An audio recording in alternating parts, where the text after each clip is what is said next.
여러분, 혹시 이런 생각 해본 적 있으세요? 우린 언제부터 이렇게 대화가 없어졌지? 예전엔 그렇게 다정하던 사람이 요즘은 내 얘기에 흥미도 없어 보이고 뭘 해도 반응이 시큰둥하고 내가 말 걸지 않으면 하루 종일 대화 한마디 없을 때도 있고 혹시 최근에 이런 느낌을 받았다면 그냥 기분 탓이 아닐 수도 있어요. 배우자의 관심이 정말로 식어가고 있을 가능성이 큽니다. 더 무서운 건 이걸 방치하면 점점 더 관계가 멀어지고 어느 순간 우리 대체 언제부터 이렇게 된 거지? 하고 돌이켜보면 이미 늦어버린다는 거예요. 그럼 어떻게 해야 할까요? 오늘은 배우자가 나에게 관심을 잃어가고 있다는 결정적인 신호들과 이 상황을 되돌릴 수 있는 강력한 방법까지 알려드릴게요. 영상 끝까지 보시면 오늘부터 바로 써먹을 수 있는 실전 팁을 얻어 가실 수 있을 거예요. 배우자가 관심이 없어질 때 나타나는 신호.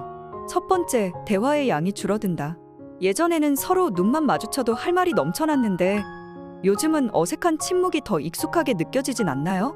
아침에 출근할 때 잘 다녀와 라고 건네던 말이 사라지고 퇴근 후에도 오늘 어땠어? 라는 질문조차 하지 않게 된다면 이는 단순한 피로 때문이 아닐 수도 있어요. 더 무서운 건 이 상태를 방치하면 대화가 줄어든다 해서 대화할 필요조차 느끼지 않는다로 변할 수 있다는 거예요. 대화가 줄어드는 이유는 단순히 바빠서가 아닙니다. 상대가 나와의 대화를 통해 얻을 수 있는 즐거움이나 공감이 예전보다 줄어들었기 때문이죠. 예를 들어 여러분이 좋아하는 드라마 이야기를 신나게 꺼냈는데 배우자가 무심하게 "아, 그래?" 라고 대충 넘기거나 아예 스마트폰만 쳐다보는 상황이 반복되면 점점 이야기를 꺼내는 것조차 포기하게 될 거예요.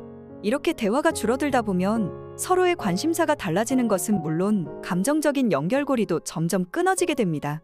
두 번째, 스킨십이나 애정 표현이 줄어든다. 연애 초반엔 자연스럽게 손을 잡거나 가볍게 어깨를 토닥이던 행동들이 어느 순간부터 사라진 적 있나요? 옆에 앉아 있어도 거리감이 느껴지고 예전엔 아무렇지도 않게 했던 포옹이 어색해졌다면 이는 감정적 거리가 벌어지고 있다는 신호일 수 있어요. 특히 무심코 "자기야" 라고 부를 때 상대가 무반응이거나 다정한 말 한마디 건네는 게 줄어들었다면 더욱 주의해야 합니다. 사람은 정서적으로 안정감을 느낄 때 자연스럽게 스킨십을 하게 되는데 스킨십이 줄어든다는 것은 상대가 무의식적으로 나에게 거리를 두고 있을 가능성이 높다는 뜻이에요. 물론 바쁘거나 피곤해서 그런 날도 있겠지만 이런 변화가 오랫동안 지속된다면 더 큰 문제로 이어질 수 있어요. 세 번째, 함께하는 시간이 줄어든다. 예전에는 주말이면 손잡고 같이 카페도 가고 영화를 보면서 데이트를 즐겼는데 이제는 각자 핸드폰을 보거나 따로 시간을 보내는 게 더 익숙해진다면 상대가 더 이상 나와 시간을 보내는 걸 우선순위로 두지 않는다는 신호일 수도 있어요. 특히 이런 상황이 반복되면 우리는 같은 공간에 있어도 각자 따로 노는 사이가 될 위험이 큽니다. 예를 들어 예전에는 상대가 "우리 이번 주말엔 뭐 할까?" 하고 물어봤던 사람이었는데 요즘은 "주말에 나 친구들이랑 약속 잡았어" 라고 일방적으로 통보하는 경우가 많아졌다면 그건 단순한 일정이 아니라 마음이 점점 멀어지고 있다는 강력한 신호일 가능성이 큽니다. 배우자의 관심을 되돌리는 현실적인 방법. 첫 번째, 내가 먼저 변해야 한다. 많은 사람들이 배우자가 먼저 변하기를 바라지만 사실 관계의 변화는 나로부터 시작됩니다. 저 사람이 변하면 나도 잘해줄 텐데 라는 생각보다는 내가 먼저 변하면 저 사람도 변할 수밖에 없다 라고 생각해보세요. 이런 작은 변화부터 시작할 수 있어요. 예를 들어 평소 무뚝뚝한 성격이라면 의식적으로 따뜻한 말 한마디를 건네보세요. "아침에 잘 다녀와" 대신 "오늘 하루 힘들겠지만 그래도 화이팅! 이라고 해보는 거예요. 처음엔 어색할 수 있지만 이런 작은 변화가 쌓이면 상대도 자연스럽게 변하게 됩니다. 두 번째, 배우자의 말에 귀 기울이기.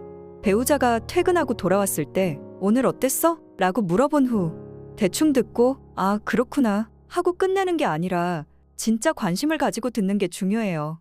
예를 들어 배우자가 "오늘 팀장한테 혼났어" 라고 했을 때 그냥 "아, 힘들었겠다" 하고 끝내는 대신 "무슨 일로 혼났는데? 기분 어땠어?" 라고 한 번 더 물어봐 주세요.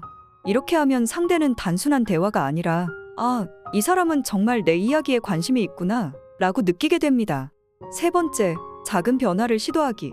반복되는 일상을 깨는 작은 이벤트가 필요해요. 배우자가 퇴근할 때 그냥 집에 있는 게 아니라 근처 카페에서 만나 같이 커피 한잔하고 집에 가거나 혹은 서프라이즈로 좋아하는 음식을 준비해두는 것도 좋은 방법이 될 수 있어요.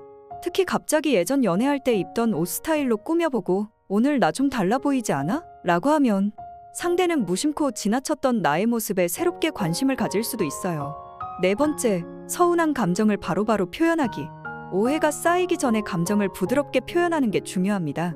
예를 들어, 요즘 우리 대화가 줄어서 좀 서운해 라고 말할 때, 넌 왜 요즘 이렇게 무뚝뚝해? 라고 비난하는 대신, 나는 예전처럼 이야기 많이 하고 싶은데 내가 바쁜 것 같아서 미안해서 말을 못 걸었어 라고 말하면 상대도 방어적인 태도를 덜 갖고 나를 더 이해하려고 노력할 거예요.